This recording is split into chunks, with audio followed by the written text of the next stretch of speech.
Hello friends, આ એક એવી રેસીપી છે કે જે કોઈ પણ ના નહીં પાડે કે હું આ ઘરે નહીં બનાવું. બજારમાં તો બધા ચાર હાથે ખાતા હોય છે, પણ ચલો આજે આપણે એ રેસીપીને ઘરે બનાવીએ. તો એના માટે મેં સૌથી પહેલાં લઈ લીધેલા છે પીળા વટાણા, જેને 4 થી 5 કલાક મેં પલાળીને રાખ્યા હતા. આ 500 ગ્રામ વટાણા છે અને હું જે તમારી સાથે રેસીપી શેર કરવા જઈ રહી છું એ છે આજે રગડા પેટીસની રેસીપી. તો ચલો રગડાનો વઘાર કરી લઈશું. જેના માટે મેં રાઈ જીરાનો વઘાર મૂકી દીધેલો છે. પહેલાં તેલ મૂકી રાઈ જીરું વઘાર્યું છે અને ત્યારબાદ સૂકા મરચાં નાખેલા છે. થોડી વ્યવસ્થિત હિંગ નાખી અને વઘારને વ્યવસ્થિત રીતે આવવા દેવાનો છે. ત્યારબાદ અડધી ચમચી હળદર નાખી દેવાની છે. હળદર આપણે વટાણામાં પણ નાખેલી છે એટલે એ પ્રમાણે નાખવી. ત્યારબાદ લીલા મરચાં, લીમડો અને આદુનો વઘાર કરીશું. આ રગડામાં ખાસ એક જ ધ્યાન રાખવાનું છે કે વઘાર બહુ જ સરસ રીતે કરવાનો છે અને બને તો થોડો વ્યવસ્થિત વઘાર એટલે કે થોડો વધારે વઘાર કરવો કે જેના કારણે રગડામાં એની ફ્લેવર એકદમ સરસ રીતે આવે. ત્યારબાદ મેં એમાં તલ નાખી દીધેલા હતા અને હવે લસણીયો મસાલો નાખી દીધેલો છે.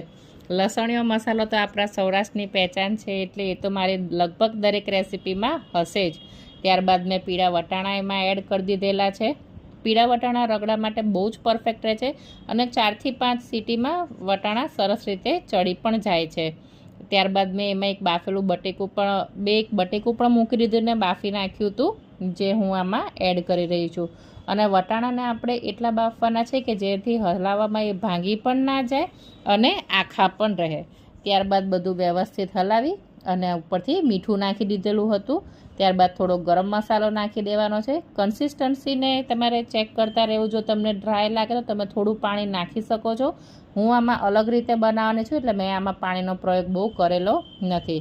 ત્યારબાદ ટામેટાં અને કોથમરી અંદર નાખી દીધેલા છે. ટામેટાને મેં તેલમાં નહોતા નાખ્યા પણ વટાણાની સાથે નાખેલા છે. તમે એક વખત મારી આ રેસીપી જરૂર ટ્રાય કરજો, તમે તમારો રૂટીન રગડો ભૂલી જ જશો. અને ત્યારબાદ આ છે મારું સિક્રેટ ઇન્ગ્રીડિયન્ટ એકદમ, છાશ. મેં છાશમાં 2 ચમચી ચણાનો લોટ નાખી અને કઢીની જેમ અડવડી લીધો હતો અને ત્યારબાદ એને મેં રગડામાં ઉમેરેલો છે. અને આ જે મારી છાશ હતી મેં નાખી હતી એ ખાટી છે એટલે આપણો રગડો એટલો સરસ ખાટો ને ચટપટો બનવાનો છે. તમે ચોક્કસથી એક વખત મારી રગડાની રેસીપી ટ્રાય કરજો અને મને કમેન્ટ કરજો કે તમને આ રેસીપી કેવી લાગી. ત્યારબાદ વ્યવસ્થિત કોથમરી નાખી અને 15 થી 20 મિનિટ માટે મેં એને ઉકળવા દીધો હતો. જ્યાં સુધી આપણો રગડો ઉકળે છે વ્યવસ્થિત, ત્યાં બીજી બાજુ મેં બટેકા પણ બાફવા મૂકી દીધેલા હતા. મેં અહીંયા 5 બટેકા લીધેલા હતા બાફવા માટે, કારણ કે મારે બટેકાની પેટીસ બનાવવાની છે. બટેકાની પેટીસ બનાવવા માટે મેં જે 5 બટેકા બાફી નાખ્યા હતા એનો હવે આપણે ક્રશ કરી નાખીશું, મેશ કરી નાખીશું. ત્યારબાદ લસણ અને આદુની પેસ્ટ નાખવાની છે. બ્રેડ ક્રમ્સ નાખવાના છે અને આપણા રૂટીન મસાલા મરચું અને ધાણા જીરું, મીઠું અને કોથમરી નાખી આપણે એને બાઇન્ડિંગ આપવાનું છે. હવે આમાં જો તમારી પાસે બ્રેડ ક્રમ્સ ના હોય તો તમે ચણાનો લોટ પણ લઈ શકો છો, પણ બ્રેડ ક્રમ્સ અથવા ટોસ્ટનો ભૂકો આમાં ખૂબ જ સરસ લાગે છે. માટે ચોક્કસ બને ત્યાં સુધી બ્રેડ ક્રમ્સ લેજો, તેનો ક્રંચ એક અલગ જ આવશે. ત્યારબાદ અડધું લીંબુ મેં એમાં નાખી દીધેલું છે, કારણ કે રગડા પેટીસ છે તો એ ચટપટી તો હોવી જોઈએ ને એકદમ. એટલા માટે આ જે આપણી પેટીસ છે એ પણ એટલી ટેસ્ટી ને એટલી સરસ ડિલિશિયસ બને છે કે બસ આપણે એકલી પેટીસ પણ ખાઈએ ને તો પણ આપણને મજા આવી જાય. અને ત્યારબાદ મેં એને પેટીસના શેપમાં ચાલુ કરી દીધેલું છે શેપ આપવાનું. તમે ચાહો તો તમે પેટીસને સિલિન્ડર શેપ પણ આપી શકો છો, પણ મેં આજે પેટીસને એના ઓરિજિનલ ફોર્મમાં રાખેલી છે. ત્યારબાદ તવી ઉપર મેં સહેજ ઘી મૂકેલું છે. અહીંયા મેં અમૂલનું ઘી વાપરેલું છે. આ કોઈ પેડ પ્રમોશન નથી, પણ મને અમૂલના ઘીમાં કરેલી પેટીસ વધારે ભાવે છે એટલે મેં આજે અહીંયા અમૂલનું ઘી લીધેલું છે. બસ પેટીસને આપણી બંને સાઈડ એકદમ ક્રિસ્પી રીતે શેકી લેવાની છે. તમે ચાહે તો આને ડીપ ફ્રાય પણ કરી શકો છો, પણ સેલો ફ્રાય કરશો તો આનો ટેસ્ટ વધારે સરસ આવે છે. મારી પેટીસ બી એકદમ રેડી છે. આ બાજુ મારો રગડો પણ સરસ રીતે ઉકળી ગયો છે. તો ચલો હવે આપણે બધી વસ્તુને એસેમ્બલ કરીએ. આના માટે મેં ખાટી મીઠી ચટણી પહેલેથી જ બનાવી રાખેલી હતી.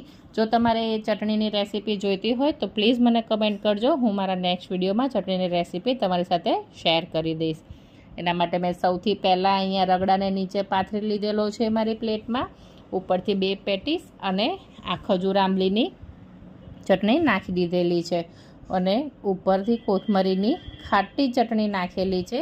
આ પ્રમાણમાં મેં ખાટી ચટણી એટલા માટે રાખી છે કારણ કે મારે જે રગડાનો ટેસ્ટ છે એ એકદમ બજાર જેવો જોઈએ છે। અને ઉપરથી જે મેં લાલ ચટણી નાખેલી છે એ મેં લસણની બનાવેલી હતી, જે મેં પાણીમાં બનાવેલી છે। જો તમારે એ રેસીપી પણ જોઈતી હોય તો પ્લીઝ મને કમેન્ટ કરજો, હું શેર કરી દઈશ તમારી સાથે। ઉપર જતાં સેવ અને ડુંગળી તૈયાર છે આપણી રગડા પેટીસ। જો તમને મારો વિડીયો અને મારી રેસીપી પસંદ પડી હોય તો પ્લીઝ મારી ચેનલને લાઇક શેર સબસ્ક્રાઈબ કરજો અને મારી ચેનલને ફોલો કરજો। Thank you.